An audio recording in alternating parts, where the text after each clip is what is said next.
पिछले एपिसोड में दोस्तों हम सबने देखा था कि जेड मशरूम ट्रिप पर निकलता, लेकिन असल में वो एक सपना देख रहा होता है। इन सब के बाद हमको ये लगता है कि जेड ने जो कुछ भी देखा वो उसके दिमाग की ही उपज है। लेकिन भाई जेड की मशरूम ट्रिप सच निकली। बॉयड ने कुछ ऐसा कर दिखाया जो कि हम सब ने कभी नहीं सोचा था। उसी जगह पर एक ऐसी डिटेल जो कि आपने 100% मिस कर दी।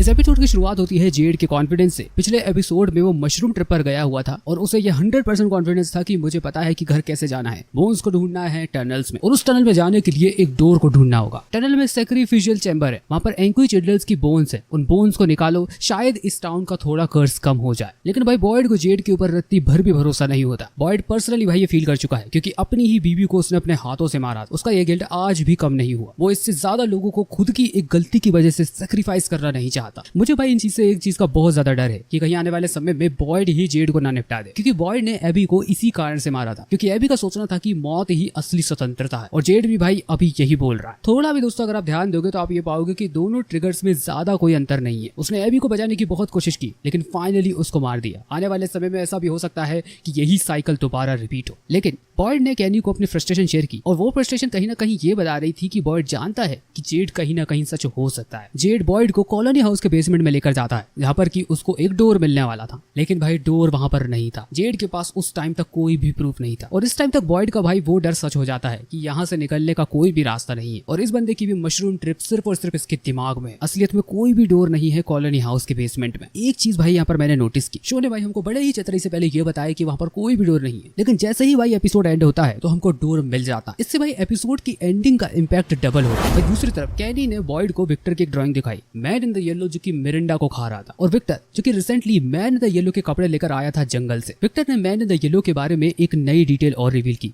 मैन इन द येलो एक बड़ी ब्राउन गाड़ी में आया हुआ था, वो कुछ टो ट्रक जैसी दिख रही थी जिसकी वो ड्राइंग भी कर रहा है। जिस ब्राउन टो ट्रक की वो बात कर रहा है ये स्पेसिफिक डिटेल कभी भी पहले मेंशन नहीं हुई। क्या ये गाड़ी भाई अभी भी टाउन है? हो सकता है कि हमको आने वाले समय में इस गाड़ी से कुछ बहुत खतरनाक लेवल का क्लू मिले। और शायद दोस्तों आप एक चीज भूल रहे हैं कि हमको ये तो कभी बताया ही नहीं कि सोफिया किस व्हीकल में इस टाउन में आई है, क्योंकि उसने तो हाईवे पर जाते हुए एक पास्टर को हाईजैक कर इस टाउन में एंट्री ली है। लेकिन भाई विक्टर जो कुछ भी बना रहा है आने वाले समय में वो जरूर काम आने वाला है। इसी एपिसोड में विक्टर रूफ टॉप पर चढ़ जाता है और वहां पर वो एक ऐसे बंदे को याद करता है जिसने की सारी चीजें ठीक करने की कोशिश की थी लेकिन बहुत बुरा हुआ था कुछ। मुझे ऐसा लगता है कि भाई ये जेड के कैरेक्टर को थोड़ा बहुत फोरशेडोइंग करने की कोशिश की जा रही है, क्योंकि आपको पता है कि हर साइकिल में जेड इसी जगह पर पहुंचता है, जैसे जैसे कर चीजें सॉल्व भी कर लेता है, लेकिन आज तक वो इस प्रॉब्लम को सॉल्व नहीं कर पाया। क्या जेड का ये जन्म भी फिजूल जाने वाला है? क्या वो इसी सिचुएशन में वापस लौट कर आ जाएगा? ये सवाल है दोस्तों आपके लिए, प्लीज नीचे जाके कमेंट बॉक्स में बताना। हेनरी पर भाई खतरा मंडरा रहा है क्योंकि सोफिया ने उसकी ड्रिंक में अपना खून मिला दिया। हेनरी बहुत ज्यादा दुख में है क्योंकि उसे अभी भी ये पता चला है कि मिरिंडा की मौत का जिम्मेदार the man in the yellow है, जो कि उसके सामने ही बैठा हुआ है। हेनरी सोफिया से भाई एक बहुत ही इंपॉर्टेंट सवाल पूछता है कि उसकी उम्र कितनी है, और भाई यहाँ पर वो बात को कुछ ना कुछ घुमा देती है। सोफिया यानी कि मैन इन द येलो इस टाउन में बहुत सालों से है, मतलब इतने भी ज्यादा सालों से कि वो खुद नहीं बता सकती थी। इन सब में भाई एक बहुत ही इंपॉर्टेंट डिटेल और है। सोफिया हेनरी के दिमाग में ये प्लांट करती है कि क्या हो अगर ये सब एक सपना हो, क्या हो कि अगर मौत ही जाग जाना हो, मतलब इस जगह से सिर्फ मौत ही छुटकारा दिलवा सकती है। और यही सेम वर्ड भाई एक टाइम पर एबी के भी थे। तो समझ रहे हो ना भाई, कुछ ना कुछ तो कनेक्शन बैठ रहा है। सोफिया का खून ड्रिंक में डालना ये कोई एक एक्सीडेंटल डिटेल तो बिल्कुल भी नहीं थी। खून से शायद वो हेनरी को कंट्रोल कर सकती है, एक टेलीपैथिक लिंक को एस्टेब्लिश कर सकती है। दूसरी बात, हमको भाई अभी भी ये नहीं पता है कि आखिरकार मैन इन द येलो किस तरीके से अपनी शेप शिफ्टिंग करता है। मैन इन द येलो को किसी का खून पीना पड़ता है या फिर अपना खून किसी को देना पड़ता है, जिस तरीके से उसने हेनरी को दिया। और शायद यही वो तरीका है कि वो शेप शिफ्टिंग कर सकती है। सामने वाले के ब्लड में अपना ब्लड मिला दो, अगर man in the yellow Henry बन जाता है तो वो विक्टर के पास बड़े ही आसानी से पहुंच सकता है। और सबसे ज्यादा कोई व्यक्ति है जो कि इस टाउन के बारे में जानता है तो वो इस समय विक्टर ही, बस उसको याद नहीं आ रही चीजें प्रॉपर। हेनरी ने बताया कि विक्टर ने 40 साल पहले भी इस नर्स संघार को सर्वाइव किया है, और अगर ये बात कहीं ना कहीं सोफिया को पता है तो ये एक लूज एंड है। विक्टर अब सोफिया का टारगेट है। इस एपिसोड में भाई हमको एक अनएक्सपेक्टेड पेयरिंग भी दिखती है, जूलिया और सरा के रूप में। वो अपने घर की दीवारों को पर्पल कलर से पेंट करती है। यहाँ पर भी दोस्तों शायद आपने एक चीज नोटिस नहीं की, पर्पल एक मिस्ट्री और मैजिक का प्रतीक होता है, स्पिरिचुअलिटी का कलर। और सबसे बड़ी बात, ये जो पर्पल कलर हो रहा है वो सोफिया के रूम में हो रहा है। ये एक सटल विजुअल मेटाफोर था। उस रूम में वो एंटिटी रहती है जो कि पूरे टाउन की बर्बादी का एक कारण बनने जा रही है, और दो ऐसी लड़कियां जो कि इस टाउन से सबसे ज्यादा टूट चुकी हैं, और वो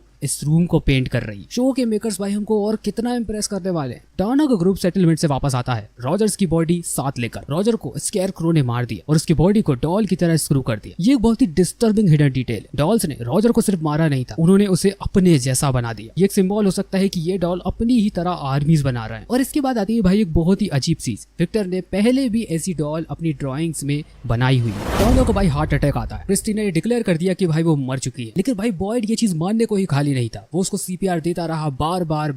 डॉना वापस आ जाती है। यहाँ पर दोस्तों एक चीज सोचने वाली है कि क्या बॉयड ने अपनी विल पावर से डॉना को वापस लेकर आया? क्या इस टाउन में सुपरनेचुरल फोर्सेस सिर्फ डार्क साइड पर काम नहीं करती, किसी की पॉजिटिव साइड पर भी काम करती हैं? अब इस हिसाब से देखा जाए तो फातिमा का गोलम भी आने वाले समय में एक बहुत बड़ा रोल अदा कर सकता है, क्योंकि उसने कहा था कि magical things can take away darkness. और ऐसा भी तो हो सकता है कि भाई इसी गोलम ने डॉना को प्रोटेक्ट किया। ये थ्योरी भाई वाकई में इंटरेस्टिंग है। यहाँ पर दोस्तों एक चीज और देखने वाली है। जिस डिफाइब्रिलेटर का यूज कर वो डॉना को शॉक देती है, उस कंपनी का नाम होता है मेबूस। और मैं आपको बता दूं कि भाई रियल वर्ल्ड में कोई भी एक ऐसी कंपनी एग्जिस्ट नहीं करती। ये शो के लिए ही क्रिएट किया गया है। डॉक्टर मेबूस भाई एक फिक्शनल कैरेक्टर है, एक मास्टर ऑफ डिस्गाइज और टेलीपैथिक हिप्नोसिस का स्पेशलिस्ट, जो कि बॉडी ट्रांसफरेंस यूज करता था समटाइम इलेक्ट्रॉनिक डिवाइसेस के जरिए। इन सब में भाई सबसे ज्यादा दुख की बात यह थी कि मेबूस को डिफीट नहीं किया जा सकता था। उसको जब भी असाइलम, जेल या फिर गाड़ दिया जाता था तो वो वापस आ जाता था। इस एजेंट डिटेल से अमेरिकन लोग ज्यादा रिलेट कर पाएंगे, क्योंकि कहीं ना कहीं इन्होंने ये कैरेक्टर देखा होगा। अब देखा जाए भाई तो ये the man in the yellow का डिस्क्रिप्शन ज्यादा दिखाई देता है। और भाई इन सब में बहुत से लोगों ने इस डिटेल को मिस कर दिया। डॉना 10 मिनट से ज्यादा क्लिनिकली डेड थी, तो क्या वो कहीं पर चली गई थी? क्या उसने कुछ देखा जो कि आने वाले समय में वो शायद बॉयड को बताएगी? इसे कमेंट बॉक्स में भाई जरूर बताना। फादर खतरी भाई कभी काम आया हो या ना आया हो, लेकिन इस बार बहुत ज्यादा काम आया, क्योंकि अगर बॉयड को भाई वो नहीं दिखता तो वो कभी भी इस डोर को ढूंढने के लिए नहीं जाता। और बस फादर खतरी का इतना ही रोल था। अब इस एपिसोड से भाई हमको दो चीजें होने का बहुत ज्यादा डर है। सोफिया विक्टर के साथ आखिरकार क्या करना चाहती है? ट्रेलर के एक मोमेंट में हमने ये देखा था कि सोफिया झुककर बोलती है